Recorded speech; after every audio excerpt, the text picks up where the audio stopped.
여러분은 질문을 많이 하십니까? 그리고 질문을 하실 때 어떤 마음으로 하세요? 질문은 기본적으로 누구의 생각을 들으려고 하는 것입니다. 내가 도움을 받으려고 하는 것이죠. 근데 때로는 내 생각을 더 견고하게 하기 위해서 또는 나의 유익을 위해서 다른 사람의 마음을 떠보기 위해서도 질문을 하죠.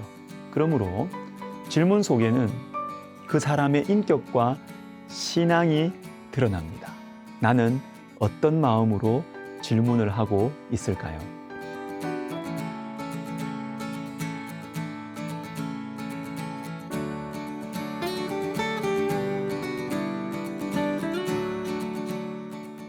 오늘 본문에 나오는 한 서기관은 좋은 마음으로 질문을 합니다. 이전에 나온 사람들과 달리 예수님을 책잡으려고 질문하는 것이 아니라 정말 궁금해서, 정말 알고 싶어서 질문합니다. 가장 중요한 것을 물어봅니다. 모든 계명 중에 첫째가 무엇입니까? 복음서를 쭉 보시면 예수님께서는 제자들이 질문을 할 때 좀 핀트가 안 맞는 대답을 하실 때가 많습니다. 왜냐하면 제자들이 잘못된 질문을 하기 때문이에요.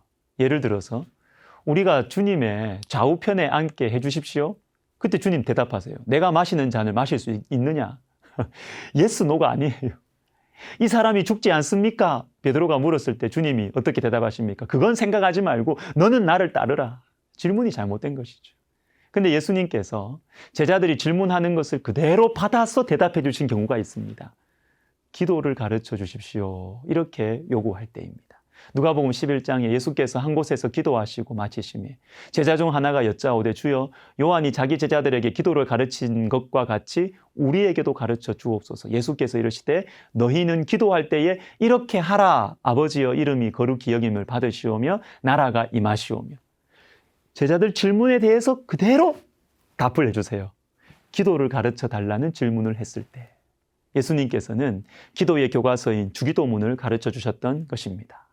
좋은 질문을 해야 좋은 대답을 얻을 수 있습니다.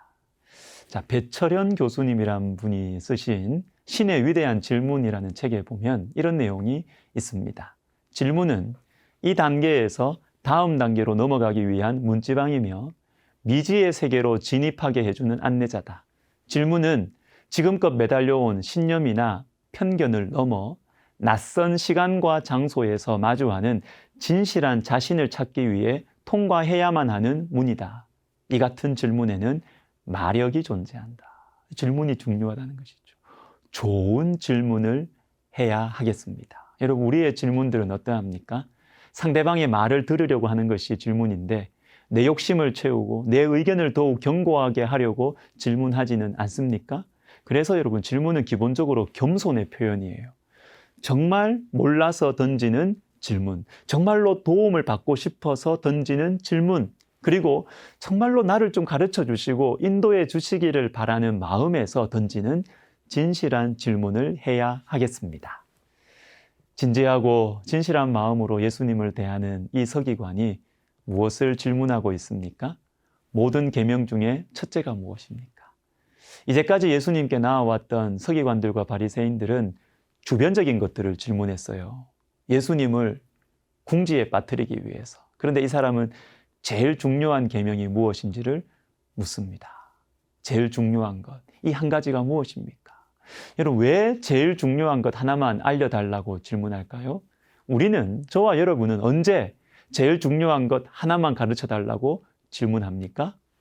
문제의 본질을 파악하기 위해서입니다. 그리고 지역적인 것들을 다 지킬 수가 없어서 제일 중요한 것 하나라도 지키고 싶어서, 너무 부담스럽고 힘들어서 하나만이라도 지키고 싶어서 제일 중요한 것을 묻지요. 제일 중요한 것 하나를 묻는 이 말씀이 저에게는 위로가 됩니다. 이것도 해야 될 것 같고 저것도 해야 될 것 같습니다. 해야 할 일들이 우리에게 참 많습니다. 그러다 보면 제일 중요한 것을 잊어버리고 살 때도 많아요. 열심히 사는데 잘못 가는 것 같은 느낌? 그리고 해야 할 것들이 너무 많아서 거기에 눌려 아무것도 하지 못하는 경우도 있죠. 우리 모두는 그렇게 살아가고 있습니다. 모든 계명 중에 첫째가 무엇입니까? 위로를 주는 질문이에요. 예수님께서 대답하십니다. 주 너의 하나님을 사랑하라. 내 이웃을 내 자신과 같이 사랑하라. 하나님 사랑과 이웃사랑. 여러 가지 규칙들이 주는 부담감과 또 죄책감에 눌려서 살아가는 우리에게 주님은 말씀하십니다. 하나님을 사랑하고 이웃을 사랑해라. 이 두 가지만 마음에 두고 살면 돼. 무엇을 하든지 이것만 마음에 두고 말하고 행동하면 돼. 우리를 향하신 하나님의 사랑의 음성입니다. 사랑하는 시청자 여러분, 오늘도 우리는 많은 규칙들과 계명들 안에서 살아갑니다. 남이 만들어 놓은 것들만이 아니라 내 자신이 만들어 놓은 것들도 많지요. 그러나 여러분, 우리 제일 중요한 것만 생각해요. 하나님을 사랑하고 이웃을 사랑하는 것. 다양한 또 경우들이 생겨서 물론 헷갈리겠지요. 그러면 주님께 질문하는 것입니다. 주님 어떻게 할까요? 어떻게 말할까요? 어떻게 행동할까요? 제일 중요한 것만 생각하면서 살아가는 오늘 하루가 되면 좋겠습니다. 기도하겠습니다. 하나님 아버지, 우리는 모르는 것들이 많고 헷갈리는 것들이 많습니다. 주님께 정직한 마음으로 질문하겠사오니 주님 우리의 마음에 성령으로 대답해 주시고, 그래서 여러 가지 많은 인생의 짐들과 또 신앙생활에 또 여러 가지 부담들을 가지고 살아가는 우리에게 제일 소중한 것 붙들고 하나님 사랑, 이웃 사랑의 계명을 우리 마음속에 간직하고 말하고 행동하는 저희들 되게 하여 주옵소서. 예수님의 이름으로 기도하옵나이다. 아멘.